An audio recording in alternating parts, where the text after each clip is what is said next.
الحمد لله نحمده ونستعينه ونستغفره ونعوذ بالله من شرور أنفسنا ومن سيئات أعمالنا من يهده الله فلا مضل له ومن يضلل فلا هادي له أشهد أن لا إله إلا الله وحده لا شريك له وأشهد أن محمدا عبده ورسوله أما بعد فإن خير الحديث كتاب الله وخير الهدي هدي محمد صلى الله عليه وسلم وشر الأمور محدثاتها وكل محدثة بدعة وكل بدعة ضلالة وكل ضلالة في النار. میرے بھائیو، امام نووی رحمہ اللہ کی مشہور و معروف کتاب الاربعین، یعنی کہ وہ کتاب جس میں انہوں نے تقریباً 40 منتخب حدیثیں جمع کی ہیں، جن کے بارے میں انہوں نے یہ سمجھا ہے کہ یہ حدیثیں اسلام میں باقی احادیث کے مقابلے میں زیادہ اہمیت رکھتی ہیں، ایسی 40 حدیثوں کو انہوں نے ایک کتاب میں جمع کیا ہے جس کا نام ہے الاربعین، اور اس کی حدیث نمبر 3 آج آپ کے سامنے رکھوں گا. اور یہ وہ حدیث ہے جسے روایت کرنے والے صحابی کا نام ہے جناب عبداللہ بن عمر، اور اس حدیث کو امام بخاری اور امام مسلم دونوں نے اپنی اپنی صحیح میں روایت کیا ہے. آپ جانتے ہیں کہ احادیث کی کتب بہت زیادہ ہیں، ان میں سے 6 جو ہیں وہ زیادہ اہمیت رکھتی ہیں: امام بخاری کی حدیث کی کتاب، اور امام مسلم کی، امام ابو داود کی، امام ترمذی کی، امام نسائی کی، امام ابن ماجہ کی.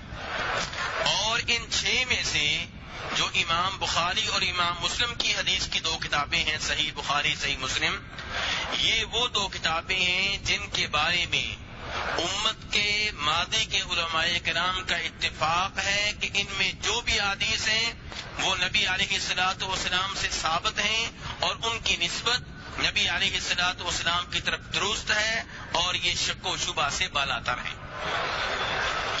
ان احادیث میں سے کئی ایک احادیث اس کتاب الاربعین میں موجود ہیں، اور ٹوٹل تعداد الاربعین کی احادیث کی 40 سے کچھ اوپر ہے. ان میں سے تیسری حدیث آج آپ کے سامنے رکھوں گا، اور اسے روایت کرنے والے ہیں جیسے پہلے ذکر کر چکا ہوں مشہور و معروف صحابی جناب عبداللہ بن عمر رضی اللہ عنہما. کہتے ہیں کہ فرمایا نبی علیہ الصلوۃ والسلام نے کہ بنی الاسلام علی 5، اسلام کی بنیاد، اسلام کی بلڈنگ 5 ستونوں پہ قائم ہے.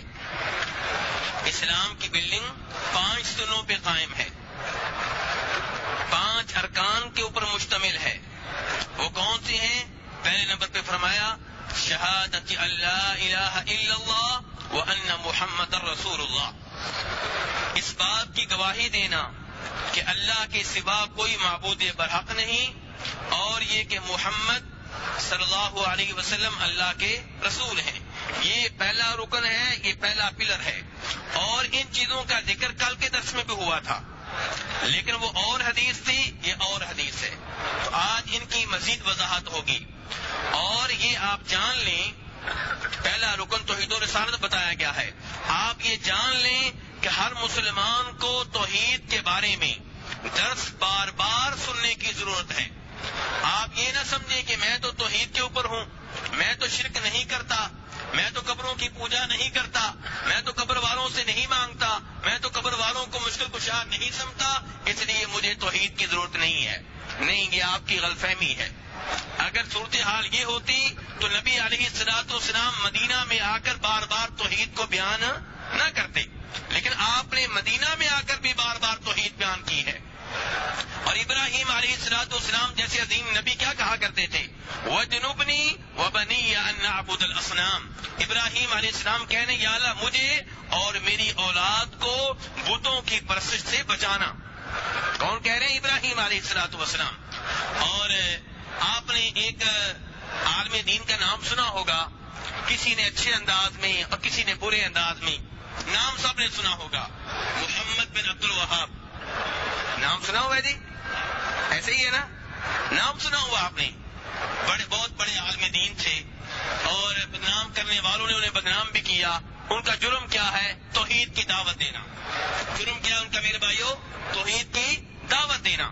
ان کی ایک توحید کے اوپر مشتمل کتاب ہے جس کا نام رکھا ہے کتاب التوحید. اس کتاب کو آپ کھول کر دیکھ لیں. اس میں قرآن پاک کی وہ آیات ہوں گی جن کا توحید سے تعلق ہے, نبی علیہ الصلوۃ والسلام کی وہ احادیث ہوں گی جن کا توحید سے تعلق ہے. اب یہ باتیں کس کی ہیں؟ اللہ اور اللہ کے رسول علیہ الصلوۃ والسلام کی. لیکن کئی لوگ اس کتاب سے بچڑتے ہیں اور اس کتاب کے قریب نہیں جاتے, بلکہ ہندوستان کا ایک واقعہ ہے, مشہور و معروف واقعہ, کہ وہاں پہ کوئی عالم دین صبح و شام محمد بن عبد الوہاب کو برا بلا کہتے تھے. تو ایک سمجھدار آدمی تھا, اس نے کتاب التوحید لی اور اس کا اوپر والا صفحہ پھاڑ دیا جس کے اوپر لکھا ہوتا ہے کہ کتاب کا مصنف کون ہے, اور ان کو کتاب دی مولوی صاحب کو کہ مطالعہ کریں کیسی کتاب ہے. انہوں نے کہا بہت اچھی کتاب ہے, بڑی شاندار کتاب ہے, کہاں سے لی ہے؟ تو انہوں نے کہا یہ اسی عالم دین کی ہے جس کو صبح و شام آپ برا بلا کہتے ہیں. تو کہنے کا مطلب یہ ہے کہ یہ محمد بن عبد الوہاب, انہوں نے عرب سرزمین پہ توحید کو ایک بار نئے سرے سے زندہ کیا, ورنہ یہ ریاض اور ان علاقوں میں قبروں کی پرست شروع ہو چکی تھی. عورتیں قبروں پہ آتی تھی بیٹے مانگنے کے لیے. تو اس عظیم آدمی نے اس زمانے میں نئے سرے سے جہاد کیا, توحید کی دعوت کو زندہ کیا, شرک کو ختم کیا. اپنے شاگردوں کو جہاں اور کتابیں پڑھاتے تھے وہاں بار بار کتاب توحید بھی پڑھاتے تھے, بار بار ختم ہو جاتی پھر شروع کرا دیتے, ختم ہو جاتی پھر شروع کرا دیتے. تو کسی نے کہہ دیا ان سے کہ استاد محترم یہ کتاب ہم کئی بار پڑھ چکے ہیں, اب اس کی جگہ پہ کوئی اور کتاب شروع کر دیں, اب اس کی ضرورت نہیں رہی. استاد محترم خاموش ہو گئے. ایک دن آئے کلاس میں اور کہا کہ فلاں علاقے میں ایک آدمی نے اپنی ماں سے منہ کالا کیا ہے. جب یہ بات شاگردوں نے سنی کانوں کو ہاتھ لگائے, توبہ توبہ کہا, استغفر اللہ کہا, معاذ اللہ کہا. رد عمل بہت شدید تھا. استاد خاموش ہو گئے. پھر ایک بار کلاس میں آئی, کہنے لگے فلاں علاقے میں ایک قبر ہے, وہاں پہ عورتیں آ کر قبر والے سے بیٹا مانگتی ہیں. شاگردوں نے افسوس کا اظہار کیا, لیکن اس بار ان کا رد عمل اتنا شدید نہیں تھا جتنا پہلی بار شدید تھا. تو اس وقت استاد محترم نے کہا مجھے آج یقین ہو چلا ہے کہ تمہیں توحید بار بار پڑھانے کی ضرورت ہے. کائنات کا سب سے بڑا گناہ شرک ہے. شرک کا میں نے ذکر کیا, تمہارا رد عمل اتنا شدید نہیں تھا جتنا رد عمل تمہارا بدکاری کے ذکر پہ شدید تھا. ماں سے منہ کالا کرنا بہت بڑا گناہ ہے, کوئی شک و شبہ نہیں ہے, لیکن کیا شرک سے بڑھ کے گناہ ہے؟ نہیں. کائنات کا سب سے بڑا گناہ کیا ہے؟ شرک ہے. اور یہی صورتحال میرے بھائی میری اور آپ کی ہے. ہمارا وہ رشتہ دار جو گانے سنے, جو الٹے سیدھے کام کرے, ہم اس سے نفرت کرتے ہیں, اسے برا بھلا جانتے ہیں, لیکن اگر وہ شرک کرتا رہے تو پھر ہم اس سے نفرت نہیں کرتے, پھر ہم اس کو توحید کی دعوت نہیں دیتے, بلکہ کہتے ہیں کہ تعلقات قائم رہنے چاہیے. تمہارا اپنا دین میرا اپنا دین, تمہارا اپنا مسلک میرا اپنا مسلک. تو اس سے ہم پتا چلا کہ میری اور آپ کی بھی ایک صورتحال ہے. تو توحید کی دعوت اس کا بار بار ذکر کرنے کی ضرورت ہے. تو آج کے درس میں اسلام کے 5 ارکان ان کا ذکر کر رہا ہوں جن کا ذکر کل بھی ہو چکا ہے, لیکن کل والی حدیث اور تھی, آج حدیث اور ہے. تو نبی علیہ السلام فرماتے ہیں اسلام کی بنیاد 5 چیزوں کے اوپر رکھی گئی ہے. پہلی کیا ہے؟ توحید و رسالت کی گواہی دینا. توحید میرے بھائیوں یہ وہ مقصد ہے جس کی خاطر اللہ تبارک و تعالیٰ نے جنوں اور انسانوں کو پیدا کیا ہے. اب آپ کہیں گے ہم نے تو یہ سنا ہوا ہے کہ اللہ نے کائنات بسائی ہے اپنے محبوب کی خاطر, ایسے ہی ہے؟ صبح و شام آپ نے تو ایسی نعتیں سنی ہے نا, آپ کو صبح و شام یہی درس پڑھایا گیا ہے کہ اللہ نے کائنات بسائی ہے اپنے محبوب کی خاطر. اور نبی علیہ الصلوۃ والسلام کے یہ عظیم نبی, ان کی شان میں کوئی شک و شبہ نہیں ہے, تمام انسانوں میں سب سے افضل ہیں, سب سے اعلیٰ ہیں، سب سے مقدس ہیں، سب سے محترم ہیں، نبیوں کے امام ہیں، لیکن قرآنی تعلیمات کو تبدیل کر دینا یہ کون سی محبت ہے؟ قرآن پاک یہ کہے 27واں پارہ سورہ داریات، اس کا مطالعہ آپ کیجیے، اللہ کہتے ہیں وما خلقت الجن والانس الا لیعبدون، کہ میں نے تمام جنوں کو، میں نے تمام انسانوں کو صرف اپنی عبادت کے لیے پیدا کیا ہے۔ اللہ کہے، خالق کہے کہ میں نے جنوں انسانوں کو اپنی عبادت کے لیے پیدا کیا ہے، اور انسان کہے کہ اللہ نے کائنات بسائی اپنے محبوب کی خاطر، میں کس کی مانوں؟ کس کی مانوں؟ قرآن کی مانی جائے، رب کی بات مانی جائے، خالق کی بات مانی جائے، کسی اور کی بات مانی جائے؟ میرے بھائی، ان من گھڑت روایات سے دور ہو جائیں جنہوں نے اسلام کے چہرے کو دھندلا دیا ہے۔ قرآن پاک صاف صاف کہہ رہا ہے، جس میں شک و شبہ کی گنجائش نہیں ہے، کہ اللہ تعالیٰ کہتے ہیں میں نے تمام جنوں کو، تمام انسانوں کو صرف اپنی عبادت کے لیے پیدا کیا ہے۔ اور سورہ طلاق میں اللہ تعالیٰ فرماتے ہیں اللہ الذي خلق 7 سماوات ومن الارض مثلهن يتنزل الامر بينهن لتعلموا ان الله على كل شيء قدير وان الله قد احاط بكل شيء علما۔ سورہ طلاق کی آخری آیات ہیں، اللہ کہتے ہیں میں نے 7 آسمان پیدا کیے، میں نے 7 زمینیں پیدا کی۔ یا اللہ کیوں پیدا کی، کس لیے پیدا کی؟ فرمایا لتعلموا، تاکہ تمہیں معلوم ہو جائے ان اللہ علی کل شیء قدیر، اللہ ہر چیز پہ قادر ہے، اور تاکہ تمہیں معلوم ہو جائے کہ اللہ کے علم نے ہر چیز کو گھیرا ہوا ہے۔ اللہ کے بارے میں جاننا کہ اللہ قادر ہے، اللہ کے بارے میں جاننا کہ اللہ کے پاس علم ہے، اللہ کی قدرت کے بارے میں معلومات لینا، یہ بھی عبادت ہے۔ تو میرے بھائیوں، اب اللہ تعالیٰ تو کہیں کہ میں نے جنوں اور انسانوں کو اپنی عبادت کے لیے، بلکہ کہا صرف اپنی عبادت کے لیے، الا، آپ یہ بھی نہیں کہہ سکتے 2 مقصد ہوں گے، ایک اللہ کی عبادت ہوگا اور ایک محبوب کی خاطر نہیں، الا لیعبدون، اللہ کہتے ہیں صرف ایک مقصد ہے کہ میں نے تمام جنوں کو، تمام انسانوں کو صرف اپنی عبادت کے لیے پیدا کیا ہے۔ اس سے آپ اندازہ کریں کہ توحید کتنی عظیم شے ہے، توحید کی خاطر اللہ نے کائنات بسائی ہے، توحید کی دعوت دینے کے لیے نبی آتے رہے ہیں۔ یہ میں اپنی طرف سے نہیں کہہ رہا، یہ بھی قرآن پاک میں ہے، 14واں پارہ، اللہ کہتے ہیں وَلَقَدْ بَعَثْنَا فِي كُلِّ أُمَّةٍ رَسُولًا أَنِ اعْبُدُوا اللَّهَ وَاجْتَنِبُوا الطَّاغُوتَ، اللہ کہتے ہیں ہم نے ہر قوم میں ایک رسول بھیجا ہے۔ کیوں یا اللہ؟ پیغام کیا تھا، مقصد کیا تھا، مشن کیا تھا؟ فرمایا اعبدوا اللہ، ان لوگوں کو بتاؤ کہ اللہ کی عبادت کرو، اور یہ کافی نہیں ہے کہ اللہ کی عبادت کرو، کیونکہ اللہ کی عبادت تو مکہ والے بھی کرتے تھے۔ فرمایا اعبدوا اللہ واجتنبوا الطاغوت، اللہ کی عبادت کرو اور اللہ کے سوا کسی اور کی عبادت کے قریب بھی نہ جاؤ۔ یہ ہے توحید۔ ورنہ میرے بھائیوں، یہ کہہ دینا کہ ہم اللہ کے لیے نماز پڑھتے ہیں، اللہ کے لیے روزے رکھتے ہیں، اللہ کے لیے حج کرتے ہیں، اللہ کے لیے عمرہ کرتے ہیں، یہ کام تو مکہ والے بھی کرتے تھے۔ نبی علیہ الصلوۃ والسلام کے زمانے میں، آپ کے نبی بننے سے پہلے مکہ کس نے تعمیر کیا تھا؟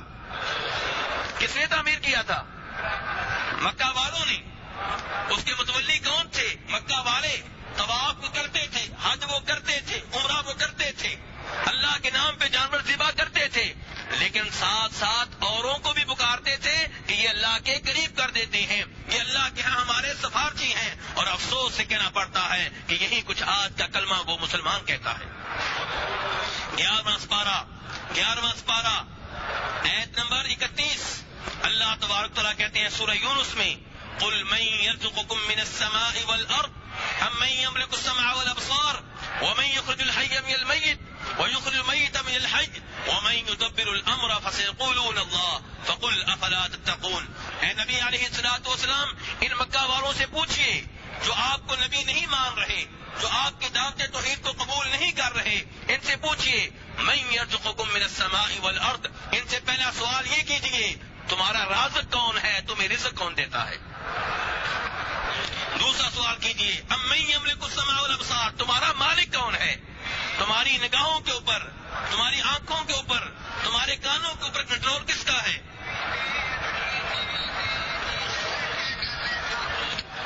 ومن یخرج الحی من المیت، تیسرا سوال یہ کیجئے کہ زندہ کو مردہ سے کون نکالتا ہے، مردہ کو زندہ سے کون نکالتا ہے؟ زندہ چوزے کو مردہ انڈے سے کون نکالتا ہے؟ زندہ بچے کو مردہ منی کے پانی سے کون نکالتا ہے؟ مرغی سے مردہ انڈے کو کون نکالتا ہے؟ اور زندہ انسان سے مردہ پانی کے قطرے کو، نطفے کو، منی کو کون نکالتا ہے؟ ان سے پوچھئے، 3 سوال کیجئے۔ چوتھا سوال یہ کیجئے، وَمَن يُدَبِّرُ الْأَمْرَ، پوری کائنات کا سسٹم کون چلا رہا ہے؟ یہ 4 سوال ہو گئے۔ رازق کون؟ مالک کون؟ موت و حیات کا مالک کون؟ پوری کائنات کا سسٹم چلانے والا کون؟ اللہ کہتے ہیں جواب کا انتظار نہ کریں، جواب ہمیں پہلے سے معلوم ہے، یہ کہیں گے اللہ۔ اللہ کہہ رہے ہیں مکہ والے جن کو کافر کہا گیا، جن کو مشرک کہا گیا، یہ فوراً جواب دیں گے کہ مالک اللہ ہے، رازق اللہ ہے، موت و حیات کا مالک اللہ ہے، مدبر الامور اللہ ہے۔ پھر وہ کافر کیوں تھے میرے بھائیوں؟ پھر وہ مشرک کیوں تھی؟ اس کا سبب بھی قرآن پاک نے بتا دیا۔ وَيَقُولُونَ هَؤُلَاءِ شُفَعَاؤُنَا عِندَ اللَّهِ، سورہ یونس آیت نمبر 18، کہ یہ ظالم کیا کہتے ہیں کہ یہ جن کی ہم پرستش کرتے ہیں، جن کے نام پہ بکرے ذبح کرتے ہیں، یہ کیا ہے؟ یہ اللہ کے ہاں ہمارے سفارچی ہیں۔ وہ بھی کہتے تھے اللہ نہیں ہے، کیا ہے؟ اللہ کے ہاں ہمارے سفارچی ہیں۔ انہوں نے بھی یہی سسٹم چلا رکھا تھا جو آج کئی مسلمانوں نے چلا رکھا ہے۔ اللہ نے آگے سے کہا قُلْ أَتُنَبِّئُونَ اللَّهَ بِمَا لَا يَعْلَمُ فِي السَّمَاوَاتِ وَلَا فِي الْأَرْضِ سُبْحَانَهُ وَتَعَالَى عَمَّا يُشْرِكُونَ، میرے سفارچی، میرے ہاں کو ایسے لوگ جن کو میں نے مقرر کر رکھا ہو کہ لوگ ان کے پاس آئیں، پہلے ان سے رابطہ کریں پھر میں سنوں گا، ایسے سفارچیوں کا مجھے علم نہیں ہے۔ اللہ کہہ رہے ہیں مجھے ان کا علم نہیں ہے۔ اور کوئی چیز ایسی ہو سکتی جو اللہ کے علم سے باہر ہو؟ تو اللہ کہہ رہے ہیں مجھے کوئی ایسا علم معلوم نہیں ہے کہ جس کی میں نے ڈیوٹی لگائی ہوئی ہو۔ قُلْ أَتُنَبِّئُونَ اللَّهَ بِمَا لَا يَعْلَمُ فِي السَّمَاوَاتِ وَلَا فِي الْأَرْضِ، نہ آسمانوں پہ کوئی ایسا ہے نہ زمین پہ کوئی ایسا ہے، یہ تو تم اللہ کو آگاہ کر رہے ہو کہ یا اللہ ایسے بھی ہیں جو تیرے ہاں سفارچی ہیں۔ اللہ کہتے ہیں مجھے معلوم نہیں ہے۔ اور سورہ زمر میں 23ویں بارے میں اللہ تعالی نے کہا وَالَّذِينَ اتَّخَذُوا مِن دُونِهِ أَوْلِيَاءَ مَا نَعْبُدُهُمْ إِلَّا لِيُقَرِّبُونَا إِلَى اللَّهِ زُلْفَىٰ، وہ لوگ جنہوں نے اللہ کے سوا ولی بنا رکھے ہیں۔ وَالَّذِينَ اتَّخَذُوا مِن دُونِهِ أَوْلِيَاءَ، وہ یہ نہ کہے بتوں والی آیتیں پڑھ رہے ہیں، اولیاء کا لفظ بولا اللہ نے، جنہوں نے اللہ کے ہاں ولی بنا رکھے ہیں۔ مَا نَعْبُدُهُمْ، یہ کہتے ہیں کہ ہم ان کی عبادت اس لیے کرتے ہیں لِيُقَرِّبُونَا إِلَى اللَّهِ زُلْفَىٰ، تاکہ یہ ہمیں اللہ کے قریب کر دیں۔ مکہ والوں نے بھی یہی سسٹم چلا رکھا تھا، قریب کر دیں، وسیلہ ہیں، سفارچی ہیں، پہلے ان سے رابطہ کریں گے پھر اللہ دے گا، ڈائریکٹ اللہ سنتا نہیں۔ اور یہی آج کا مسلمان کہتا ہے اللہ کے بارے میں نعوذ باللہ یہ نظریہ رکھتا ہے کہ اللہ ڈائریکٹ سنتا نہیں، تو اللہ کہتا ہے مجھے پکارو، میں قریب ہوں، میں سنتا ہوں، جو اللہ وعدے لگائے مجھ سے مانگو، اس کے بارے میں کہتے ہیں نہیں وہ اللہ سنتا نہیں، وسیلے کی ضرورت ہے، سیڑھیوں کی ضرورت ہے، کلرک کی ضرورت ہے، مترجم کی ضرورت ہے، سیکرٹری کی ضرورت ہے۔ اور جب اپنے بزرگوں کی باری آتی ہے تو بغداد والے بزرگ ان کی عزت ہم بھی کرتے ہیں لیکن عبادت کرنے کے لیے تیار نہیں ہیں۔ جب اپنے بزرگوں کی باری آتی ہے وہ بغداد میں ہیں، قبر کی منو مٹی کے نیچے ہیں، کہتے ہیں وہ پاکستان میں بیٹھے ہوئے ہماری سن لیتے ہیں۔ وہاں کسی سیڑھی کی ضرورت نہیں، وہاں کسی وسیلے کی ضرورت نہیں، وہاں کسی سفارچی کی ضرورت نہیں۔ اور مثالیں کیا دیتے ہیں دنیاوی بادشاہوں کی، یہ بادشاہ سے آپ نے ملنا ہو، بات کرنی ہو تو آپ ڈائریکٹ نہیں جا سکتے۔ ظالموں تم نے اللہ تعالیٰ کو بادشاہ سے ملا دیا ہے۔ بادشاہ تو انسان ہے ہماری طرح کا، 2 کان ہیں، ایک وقت میں ایک آدمی کی بات سن سکتا ہے، 2 کی نہیں سن سکتا۔ اسے 1 زبان آتی ہے، 2 آتی ہیں، 3 زبانیں اسے نہیں آتی، اور اس کا وقت محدود ہے، اس کی قوت سماعت محدود ہے، اس کی دیکھنے کی سماعت محدود ہے۔ اور اللہ تبارک و تعالیٰ ایک ہی وقت میں ہر ایک کی ہر جگہ سے سن رہا ہے، ہر زبان میں سن رہا ہے، اس کو کسی سیکرٹری کی ضرورت نہیں، کسی ترجمان کی ضرورت نہیں، کسی منشی کی ضرورت نہیں، کسی کلرک کی ضرورت نہیں۔ اللہ کے ولی ہیں، ان سے ہم بھی محبت کرتے ہیں، لیکن وہ ولی اس لیے نہیں ہے کہ اللہ ولیوں کا محتاج ہے۔ وَلَمْ يَكُنْ لَهُ وَلِيٌّ مِّنَ الذُّلِّ، اللہ کا ایسا ولی کوئی نہیں ہے جس کے اللہ محتاج ہوں، ایسا ولی کوئی نہیں ہے۔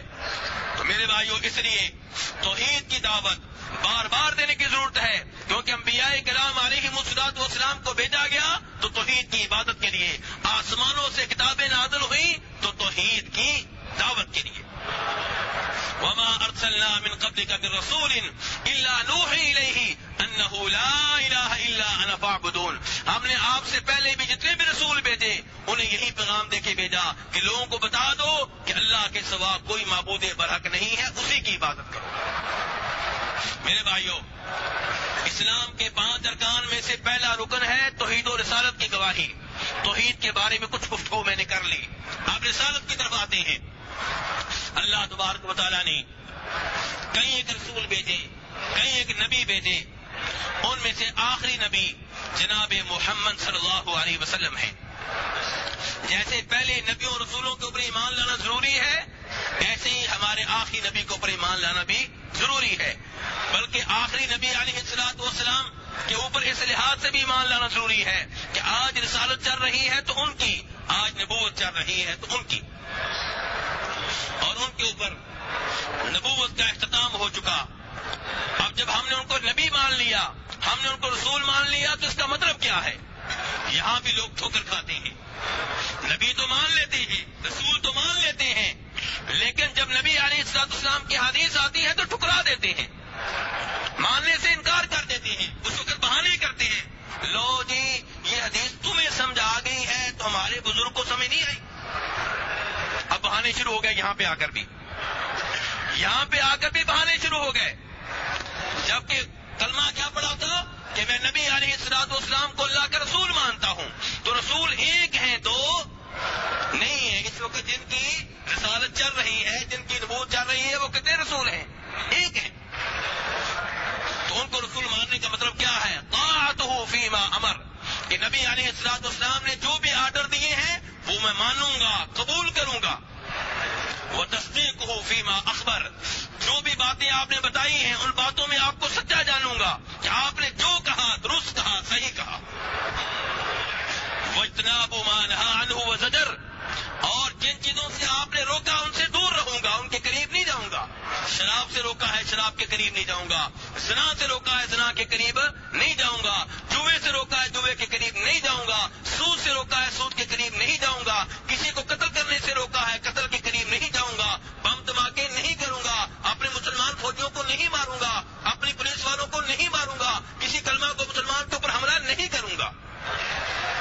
اور وَأَلَّا يُعْبَدَ اللَّهُ إِلَّا بِمَا شَرَعَ, عبادت اللہ کی کروں گا, کسی اور کی نہیں کروں گا. اور طریقہ عبادت جناب محمد صلی اللہ علیہ وسلم کا ہوگا, کسی اور کا نہیں ہوگا.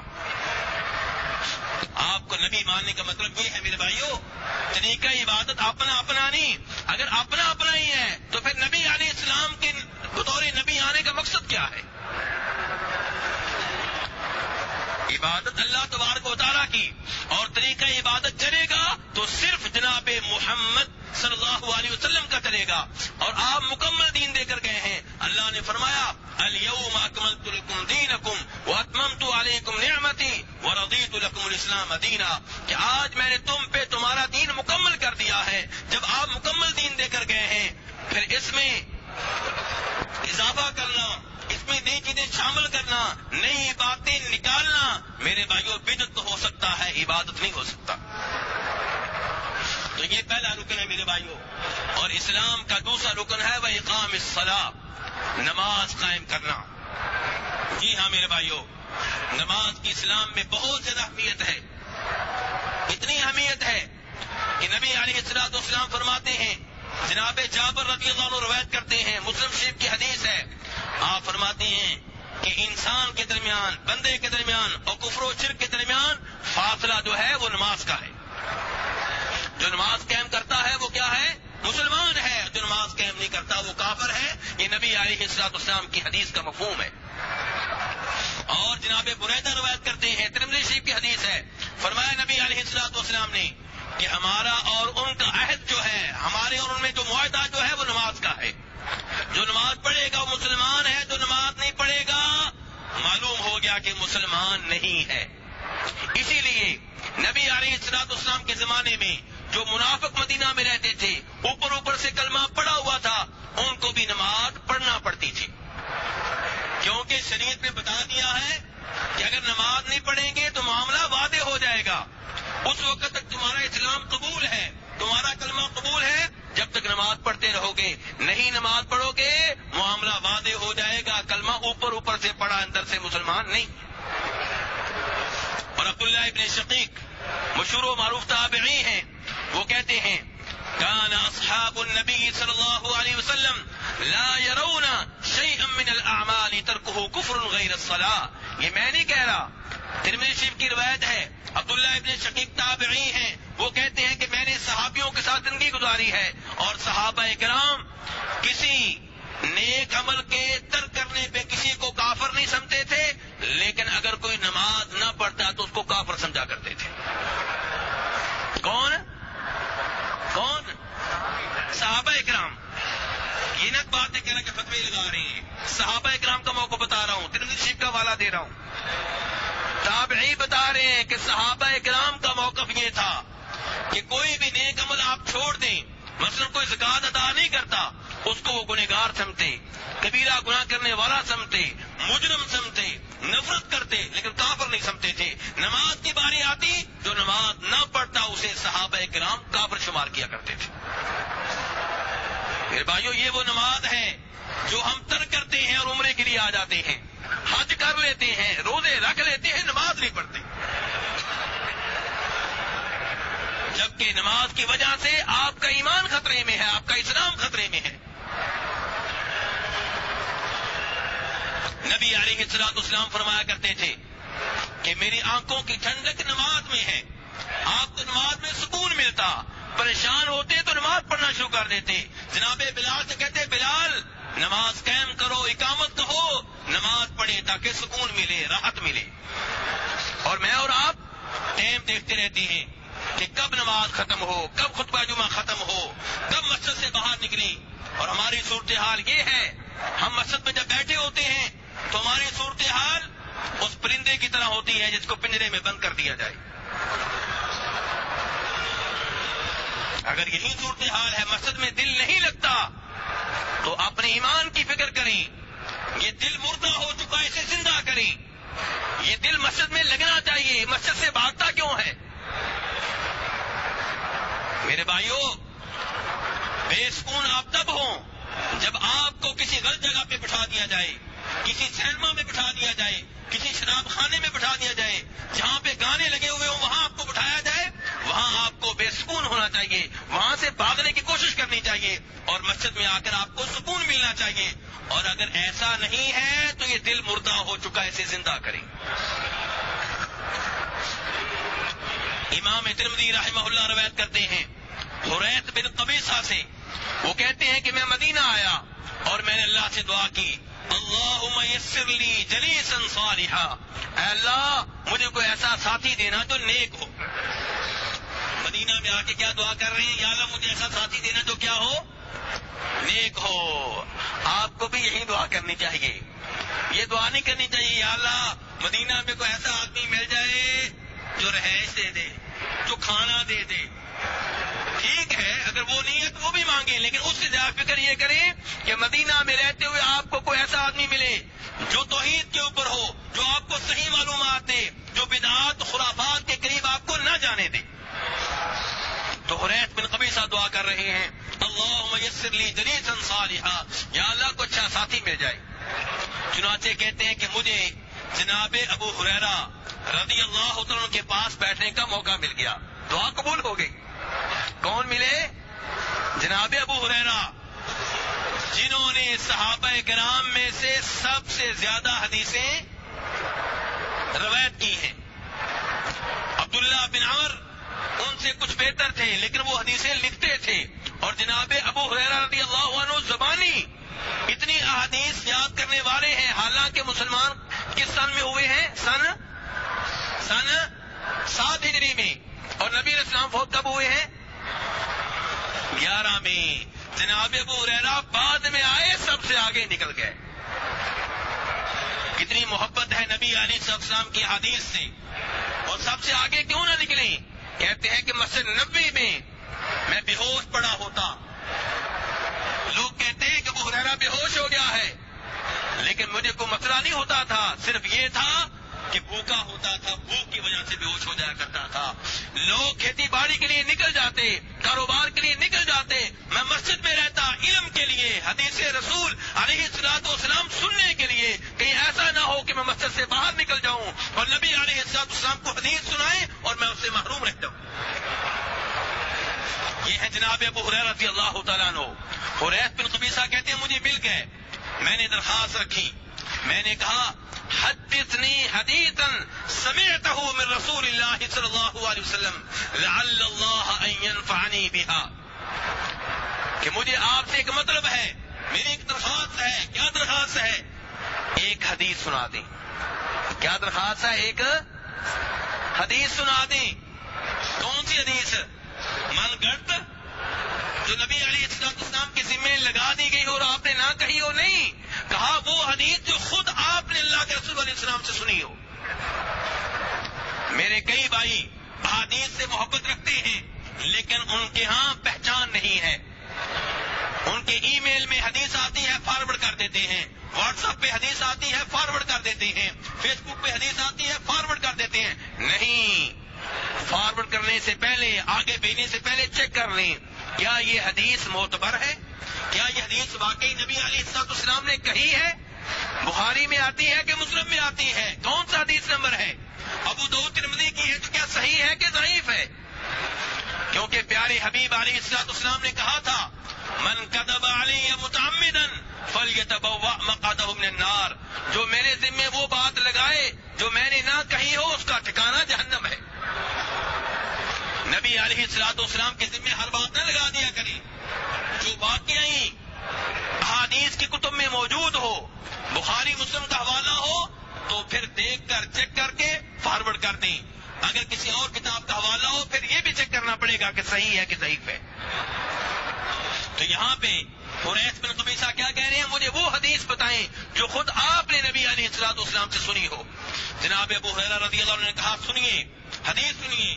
ان اول ما يحاسب به العبد يوم القيامة من عمله صلاته، کہ روز قیامت سب سے پہلے انسان کے جس عمل کا حساب کتاب ہوگا وہ نماز ہوگی. کیا ہوگی میرے بھائیو؟ نماز ہوگی. فإن صلحت، اگر نماز درست نکلی، یہ نہیں کہا کہ نماز پڑھی ہوگی، پڑھنے کے بعد درست نکلی، سنت کے مطابق ہوئی، حدیث کے مطابق ہوئی. فإن صلحت، اگر نماز ٹھیک نکلی، ٹائم پہ پڑھی ہوگی، وضو کے ساتھ پڑھی ہوگی، درست طریقے سے پڑھی ہوگی، فقد افلح وانجح، تو یہ آدمی کامیاب ہو گیا. فرمایا وإن فسدت، اگر نماز نکلی فاسد، پڑھتا رہا، فاسدت نماز پڑھتا رہا لیکن نکلی فاسد، خراب نکلی، اللہ نے قبول نہ کی، فقد خاب وخسر، ناکام ہو گیا، نامراد ہو گیا، گھاٹا پا گیا، خسارے میں رہ گیا. اور جو نماز پڑھتے ہی نہیں ان کا کیا بنے گا؟ یہ تو ان کی بات ہو رہی ہے جو نماز پڑھتے رہے اور کسی کی قبول ہوئی کسی کی قبول نہ ہوئی. جو نماز پڑھتے ہی نہیں ان کا کیا بنے گا میرے بھائیو؟ اس لیے نماز کی اہمیت کو سمجھیں. نماز وہ عبادت ہے جو کسی حالت میں بھی معاف نہیں ہے. آپ سفر کی حالت میں ہیں، تھک گئے ہیں، شریعت کہتی کوئی بات نہیں، 4 کی بجائے 2 پڑھ لیں. آپ کہتے ہیں پانی نہیں ہے، شریعت کہتی کوئی بات نہیں، تیمم کر لیں، مٹی سے تیمم کر لیں. آپ کہتے ہیں کھڑے ہو کے نہیں پڑھ سکتا، شریعت کہتی ہے بیٹھ کے پڑھ لیں. آپ کہتے ہیں بیٹھ کے نہیں پڑھ سکتا، شریعت کہتی ہے لیٹ کے پڑھ لیں. آپ کہتے ہیں لیٹ کے نہیں پڑھ سکتا، اشارے سے پڑھ لیں. معاف نہیں ہے، نہ شادی کی وجہ سے، نہ جنازے کی وجہ سے، نہ پوتی کی وجہ سے، نہ خوشیوں کی وجہ سے، کسی موقع پہ بھی معاف نہیں. بچے ہیں آپ کے جن کو آپ چھوٹی سی عمر میں انگلش کی نظمیں یاد کروا لیتے ہیں، مہنگے سے مہنگے انگلش اسکول میں داخل کروا دیتے ہیں. مجھے اس سے کوئی تکلیف نہیں ہے، میں اس کو برا نہیں کہتا، لیکن تکلیف یہ ہے کہ اسی بچے کے بارے میں جب آپ سے یہ کہا جائے کہ اس کو نماز کے لیے اٹھائیں تو آپ کہتے ہیں کہ چھوٹا سا ہے، ابھی چھوٹا ہے، اور ایسے آپ اسے خراب کر لیتے ہیں. اور پھر جب وہ بڑا ہوتا ہے پھر آنکھیں دکھاتا ہے، پھر آپ کہتے ہیں کیا کروں، جوان ہے نہیں مانتا. اور یہ جوان اگر کالج میں نہ جائے پھر آپ مارنے کے لیے تیار ہیں، دکان پہ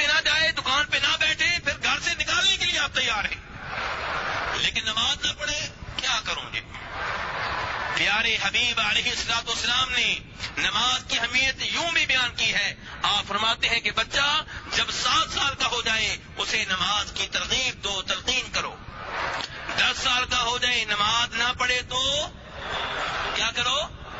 پٹائی کرو. ہم گلاس ٹوٹنے پہ تو پٹائی کرنے کے لیے تیار ہیں، بجلی کے سوئچ کی طرف وہ ہاتھ بڑھائے تو مارنے کے لیے تیار ہیں. نماز نہ پڑھے تو پھر یہ حدیث بھی اچھی نہیں لگتی، نعوذ باللہ. اللہ ہمیں ہدایت دے، اللہ ہمیں ہدایت دے. میرے بھائیو، اس اولاد کے بارے میں آپ سے سوال ہوگا، اس بیگم کے بارے میں آپ سے سوال ہوگا. آپ اپنے گھر کے سربراہ ہیں، پورے ملک کی آپ بات کرتے ہیں کہ حکمران دین اسلام نافذ نہیں کرتے. آپ اپنے گھر میں تو نافذ کریں. گھر کا ذمہ دار کون ہے؟ آپ ذمہ دار ہیں. تو بہرحال میرے بھائیو، نماز دوسرا رکن ہے. اور تیسرا رکن کیا ہے؟ زکوٰۃ. زکوٰۃ وہ عظیم عبادت ہے. قرآن کریم میں 82 کے قریب ایسی آیتیں ہیں جن میں جہاں اللہ نے نماز کا حکم دیا ساتھ ہی زکوٰۃ کا حکم دیا. وَأَقِیمُوا الصَّلَاةَ وَآتُوا الزَّکَاةَ. میرے بھائیو، یہ مال آپ کو کس نے دیا ہے؟ اللہ نے. تو اس میں سے زکوٰۃ دیں، چٹی سمجھ کر نہیں، جرمانہ سمجھ کر نہیں، سعادت سمجھ کر اللہ کا شکر ادا کریں کہ اللہ نے آپ کو ان میں سے بنایا ہے جو دینے والے ہیں، لینے والا نہیں بنایا. جس اللہ نے یہ مال دیا ہے زکوٰۃ سے بھاگیں گے تو واپس لینے پہ قادر ہے. اللہ فرماتے ہیں قرآن پاک میں، وَالَّذِينَ يَكْنِزُونَ الذَّهَبَ وَالْفِضَّةَ وَلَا يُنْفِقُونَهَا فِي سَبِيلِ اللَّهِ فَبَشِّرْهُم بِعَذَابٍ أَلِيمٍ يَوْمَ يُحْمَىٰ عَلَيْهَا فِي نَارِ جَهَنَّمَ فَتُكْوَىٰ بِهَا جِبَاهُهُمْ وَجُنُوبُهُمْ وَظُهُورُهُمْ هَٰذَا مَا كَنَزْتُمْ لِأَنفُسِكُمْ فَذُوقُوا مَا كُنتُمْ تَكْنِزُونَ. یہ مال جسے آپ خزانے کی شکل میں رکھتے ہیں اور اس کی زکوٰۃ ادا نہیں کرتے، روز قیامت آپ کے لیے وبال بن جائے گا. اسی مال کو لوہے کی تختیوں کی شکل دی جائے گی اور گرم کر کے یہ لوہے کی تختیاں آپ کے جسم کو داغا جائے گا. کوئی تختی آپ کے پہلو پہ لگائی جائے گی، کوئی آپ کے پشت پہ لگائی جائے گی، کوئی آپ کی پیشانی پہ لگائی جائے گی. اور اسی مال کو سانپ کی شکل دی جائے گی، گنجے سانپ کی شکل دی جائے گی. بخاری یا مسلم کی روایت ہے کہ گنجے سانپ کی شکل دی جائے گی اور اس کی آنکھوں کے اوپر 2 سیاہ نقطے ہوں گے اور پھر وہ آپ کے گلے کا ہار بن جائے گا، گلے کا توق بن جائے گا اور آپ کی باچوں پہ آپ کو ڈسے گا اور کہے گا انا مالکا انا کنزکا، میں تمہارا وہ مال ہوں، میں تمہارا وہ خزانہ ہوں، یعنی کہ جس کی تم نے زکوٰۃ نہیں دی تھی. میرے بھائیوں، اس لیے زکوٰۃ سعادت سمجھ کر دیں، خوشی دیں. آپ کو خوشی ہو کہ الحمدللہ میں نے اتنی زکوٰۃ دی ہے، الحمدللہ. مال میں برکت ہوگی. مال میں کیا ہوگا میرے بھائیوں؟ برکت ہوگی. اور چوتھا جو اسلام کا رکن ہے وہ کیا ہے؟ بیت اللہ کا حج کرنا. بیت اللہ کا حج فرض ہے ہر اس آدمی کے اوپر جس کو اللہ نے طاقت دی ہو. وَلِلَّهِ عَلَى النَّاسِ حِجُّ الْبَيْتِ مَنِ اسْتَطَاعَ إِلَيْهِ سَبِيلًا. اللہ کو راضی کرنے کے لیے، اللہ کی خاطر، لوگوں کی خاطر نہیں، شاباش لینے کے لیے نہیں، لوگوں کا خراج تحسین وصول کرنے کے لیے نہیں، وَلِلَّهِ اللہ کو راضی کرنے کے لیے، عَلَى النَّاسِ لوگوں پہ فرض ہے، حِجُّ الْبَيْتِ کہ بیت اللہ کا حج کریں. کیا ہر ایک کو فرض ہے؟ فرمایا نہیں. مَنِ اسْتَطَاعَ إِلَيْهِ سَبِيلًا جو حج کے لیے آ سکتا ہے اس کے اوپر حج فرض ہے. جو بھی مسلمان ہے، بالغ ہے، صاحب عقل ہے، اس کے پاس اتنا مال ہے کہ جہاز کی ٹکٹ خرید سکتا ہے، ہوٹل کا کرایہ برداشت کر سکتا ہے، مکہ مدینہ میں کھانے پینے کا خرچہ برداشت کر سکتا ہے، اور جتنے دن گھر سے غائب رہے گا گھر والوں کا خرچہ بھی برداشت کر سکتا ہے، تو اس آدمی کے اوپر حج فرض ہو گیا. اور اگر عورت ہے تو ساتھ ایک اور شرط بھی ہے، کیا؟ کہ اس کا محرم ساتھ جانے کے لیے تیار ہو یا خاوند ساتھ جانے کے لیے تیار ہو.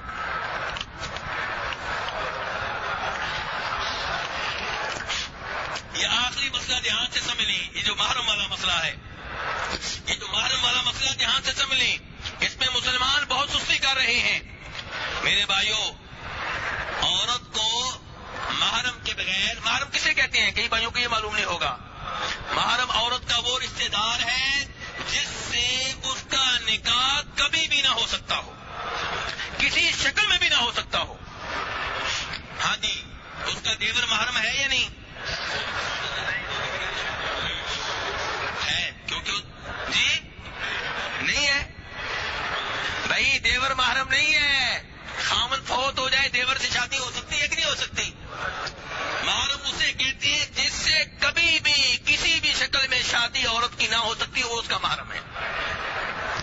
دیور محرم نہیں ہے، جیٹھ محرم نہیں ہے۔ تو میرے بھائیوں، وہ عورت جس کے ساتھ سفر کرنے کے لیے محرم نہ ہو، خامد نہ ہو، اس کے اوپر حج فرض نہیں ہے۔ تو اس سے کہا گیا تم حج کے لیے نہ جاؤ، حالانکہ حج بڑی عظیم عبادت ہے۔ تو یہ عورت جو ہے جس کو حج اس لیے معاف کر دیا گیا ہے کہ ساتھ جانے کے لیے خامد تیار نہیں، محرم تیار نہیں، تو یہ شادی کے لیے تو جا سکتی ہے نا کہیں دور؟ جی نہیں، شادی تو مجبوری ہے، حج کون سی مجبوری ہے؟ جی پکنک کے لیے، سیر و تفریح کے لیے بھی وہ تو مجبوری ہے نا جی۔ تو پھر کیوں بیچتے ہو؟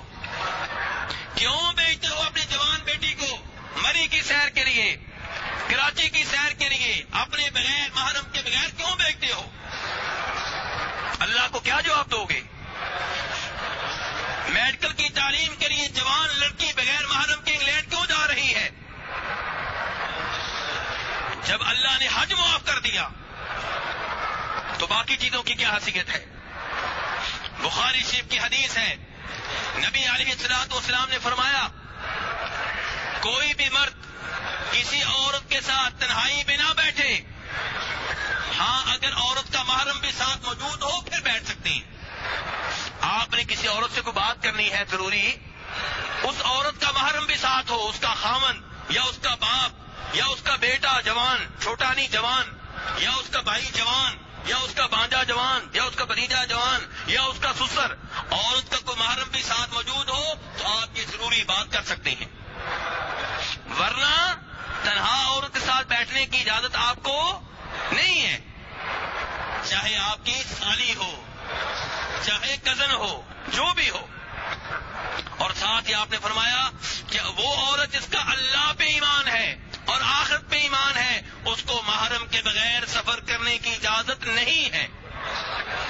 ایک شہر میں جا سکتی ہے، شہر کے اندر، لاہور کے اندر ایک محلے سے دوسرے محلے تنہا جا سکتی ہے، شریعت کی طرف سے کوئی مسئلہ نہیں۔ ویسے آپ حالات دیکھ لیں کہ کیا حالات اجازت دیتے ہیں کہ وہ اکیلی جائیں، لیکن شریعت آپ سے تب پوچھے گی جب عورت سفر کرے گی، لاہور سے کراچی جائے گی، لاہور سے فیصل آباد جائے گی، دلی سے بمبئی جائے گی اور محرم کے بغیر جائے گی، خامد کے بغیر جائے گی، یہ سفر اس کا غلط ہے۔ تو نبی علیہ السلام نے اس سے روکا۔ ایک صحابی کھڑے ہو گئے، کہنے لگے اللہ کے رسول علیہ الصلوۃ والسلام، میں نے آپ کے ساتھ جہاد کے لیے جانا ہے، میں نے غزوے کے لیے جانا ہے، لڑنے کے لیے جانا ہے، اور میری بیوی حج کے لیے جا رہی ہے اور میرا نام غزوے کے لیے لکھ دیا گیا، میں کیا کروں؟ جی آپ نے کیا کہا؟ ایک صورت یہ تھی کہ آپ کہتے ہیں کہ بیگم سے کہو فی الحال نہ جائے، آئندہ سال چلی جائے، ایک صورت یہ بن سکتی تھی نا، اور ایک صورت یہ تھی کہ تم ایسے کرو کہ تم جہاد پہ چلے جاؤ کیونکہ مجبوری ہے، تمہاری بیگم حج پہ چلی جائے، تم جہاد پہ جا رہے ہو، مجبوری ہے۔